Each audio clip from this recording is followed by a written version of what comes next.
Keep going. My fault. Cut you off. Oh, get the mic.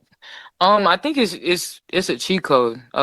Starting with Asia Wilson, then having Breezy, then having myself. It's just like any player you put out on the court, they're gonna give their best effort defensively. That's something It's that a Becky cheat emphasizes a code. lot. Like you're not gonna play if you don't play no defense. So it's kind of our main focus, and just having Breezy out there, being able to, like you said, switch 1 through 5, and just giving us that max effort every single time is huge. Cheat code. That phrase is going to get clipped, reposted, and twisted about 50 different ways after a finish like this. But the real controversy is not what Chelsea Gray meant by those words. It is what happened seconds before Las Vegas escaped a game Indiana looked like it had completely under control. And when you slow down the ending, the Fever have two very different problems to answer for. If you just walk us through the last couple of those threes. Am I supposed to be talking to this? Yes or no? Right. We had a play. It wasn't for me. It wasn't drawn up that way. Aliyah Boston deflected it. It was a pass to me, and it was going to be a different shot. But Jackie, she kept playing, hit it back to me, and I looked up at the clock. I only had 1 second, one dribble pull. That is Jackie Young describing the possession that kept Las Vegas alive. The original action breaks down. Aliyah Boston gets a deflection, the ball comes back, Young keeps playing instead of freezing, looks at the clock, takes one dribble, and knocks down the shot. That part is not controversial. That is an elite player making an elite play under pressure. What makes this finish messy is everything surrounding it. Indiana had built a 20-point advantage. Caitlin Clark later had a chance at the free throw line. Las Vegas got the defensive stop it needed. And depending on which replay angle you are watching, people are now arguing over whether Aja Wilson's defense on Clark was clean, whether there was enough contact for a whistle, and how much blame should actually fall on Clark compared with the entire Fever team. And there is another piece coming later that could end up creating even more debate than the final possession, because a fan was removed from the arena and the post-game explanations did not line up neatly. Knocked it down, and then overtime, first of all, Asia had a great stop defensively. Like we always say, it's going to come down to our defense. And she had a great stop defensively, got it to me on the outlet. I knew Becky wasn't, we had an advantage. She wasn't going to call a timeout. So I hit it to Jackie, make her go score the basketball, but she hunted me on three-point line, looked up at the clock again, and knocked it down. Listen carefully to how Chelsea Gray tells that sequence. She praises Aja Wilson for the stop, gets the outlet, recognizes Becky Hammon is not stopping the action, pushes the advantage, and eventually winds up with the ball back near the three-point line. That is championship team basketball. They did not need a perfect possession. They needed everyone to stay connected while the game was moving at full speed. And this is where Indiana has to take some responsibility before anybody starts turning the entire ending into an officiating conspiracy. You cannot blow a 20-point lead and reduce the loss to one whistle. You cannot miss opportunities to put the game away and then pretend the only thing that mattered happened in the final few seconds. Clark missing 2 free throws matters. The Fever losing control of a game they had already tilted heavily in their favor matters. The Aces staying composed matters. All of those things can be true while the final defensive play still deserves to be examined. Those two arguments are not mutually exclusive. Just keeping our cool. Like she said, knowing it's a game of runs. There's highs, there's lows, but we just got to stick together. At the end of the day, we have great leaders that's gonna lead us the whole time and make sure we keep our cool. So I think that's the most important part. How does it feel back to in that fashion? Feels great, of course. Being on the other side of things, it feels good, and then hitting 2 game winners back to back is just. And that answer tells you why this loss hurts Indiana so much. Las Vegas never sounded rattled. They talked about keeping their cool, surviving the highs and lows, leaning on leadership and trusting that another run would come. That is the exact mentality Indiana needed once the momentum started turning. Because when you are up big against a team with this much late-game experience, the danger is not simply that they start making shots. The danger is that you start playing the scoreboard. Possessions get tighter. Passes get safer. Players begin protecting the lead instead of attacking the defense that gave them the lead. Then one basket becomes 2. The crowd changes. The other bench suddenly believes. And a game that felt dead becomes a one-possession fight where every missed free throw, every loose ball, and every whistle becomes 10 times more important. That is how a 20-point cushion disappears without one single catastrophic moment causing it. Indiana had Las Vegas in survival mode. Then Las Vegas turned the game into exactly the kind of chaotic late possession battle where experience becomes incredibly valuable. Is that to me or was You, that's to you. basketball is a game of runs, and we caught fire and got momentum heading into halftime, and that's what we needed. We needed to see the ball go through the net. We needed to get some stops defensively and kind of have them on their heels. So we went on a run, and that's what basketball. Basketball is a game of runs. Sounds simple, but in this game it explains almost everything. Jackie Young caught fire. Las Vegas found momentum before halftime. The Aces finally saw the ball going through the rim. Then their defense gave that offense oxygen. And this is where the blame game around Caitlin Clark starts getting lazy. If you want to criticize her for missing the free throws, criticize the free throws. She had a chance to increase the margin and did not cash it in. But saying Clark personally lost the game erases the fact that Indiana had enough margin for multiple mistakes before the game ever reached that stage. A blown 20-point lead is a team event. It usually takes a collection of empty possessions, bad defensive trips, missed opportunities, and momentum swings to turn that kind of advantage into a coin flip. The final mistake gets remembered because it happens closest to the buzzer. That does not mean it created everything that came before it.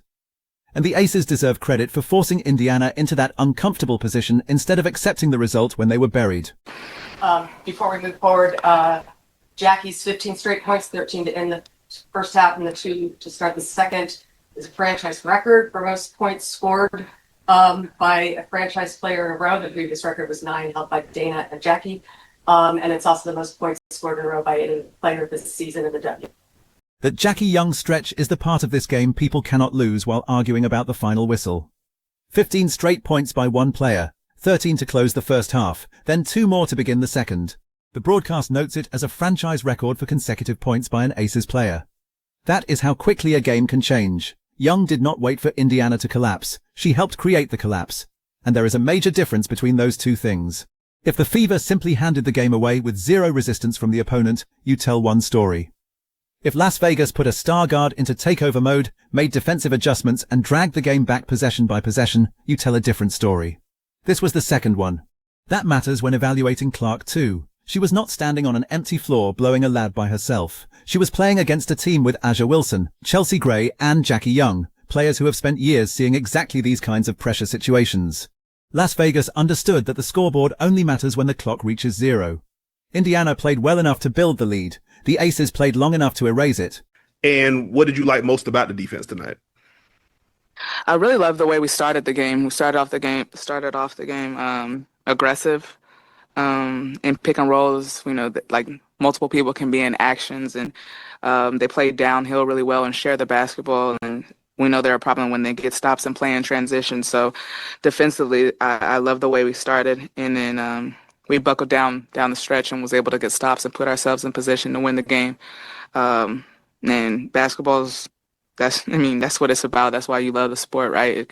Anything can happen on any given possession. So defensively for us, I was really proud of our fight. Now we get to the part that explains the final possession better than any dramatic social media caption will. Chelsea Gray says she liked how aggressively Las Vegas defended pick-and-roll actions. She talks about Indiana attacking downhill, sharing the ball and being dangerous after stops because the Fever can get into transition. Then she says the Aces buckled down late. That is important.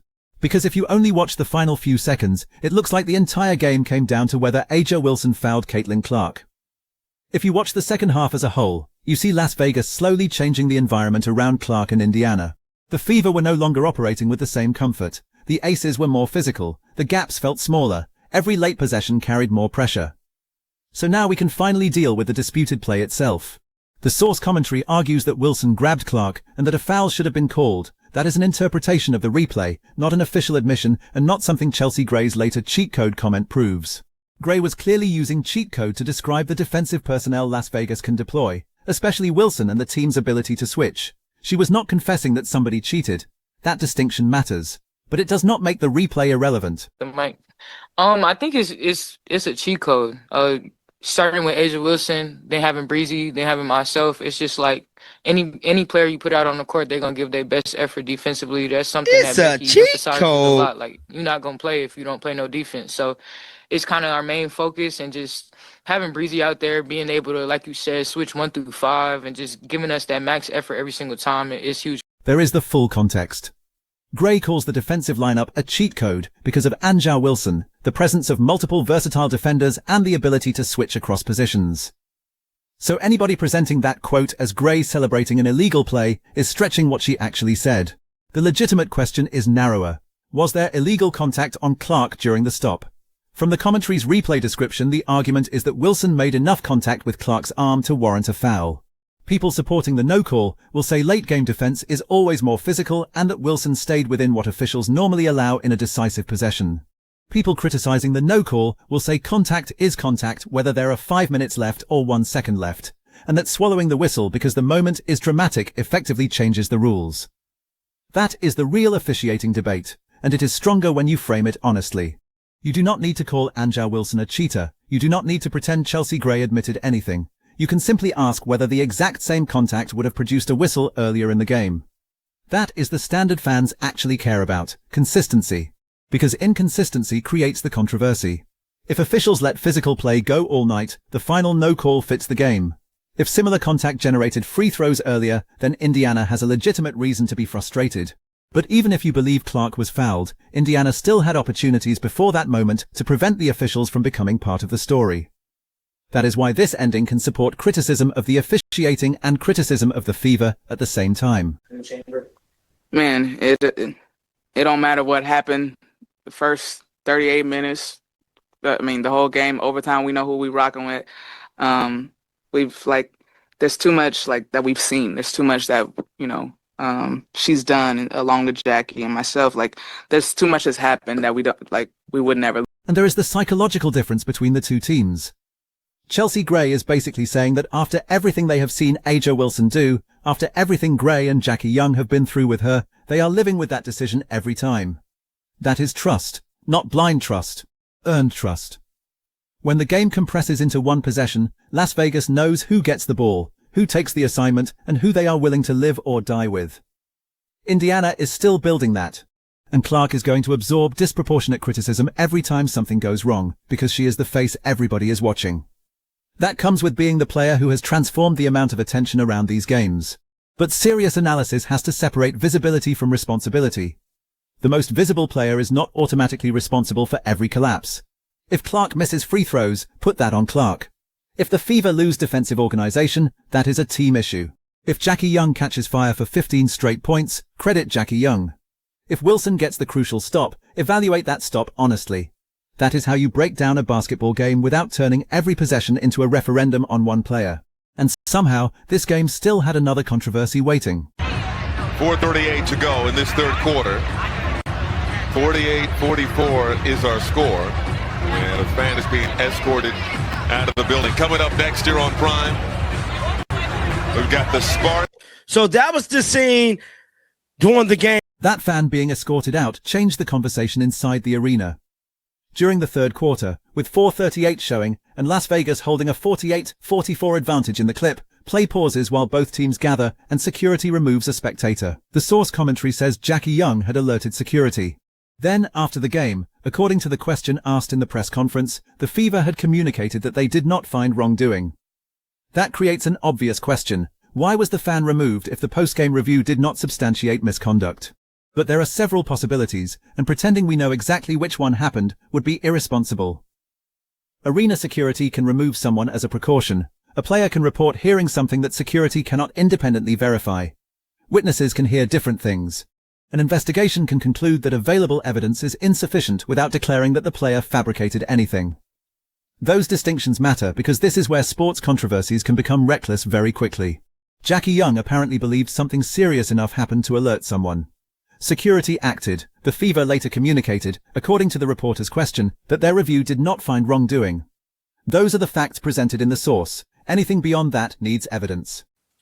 You could clarify your perspective. It looked like you were on the court, maybe able to see what was going on.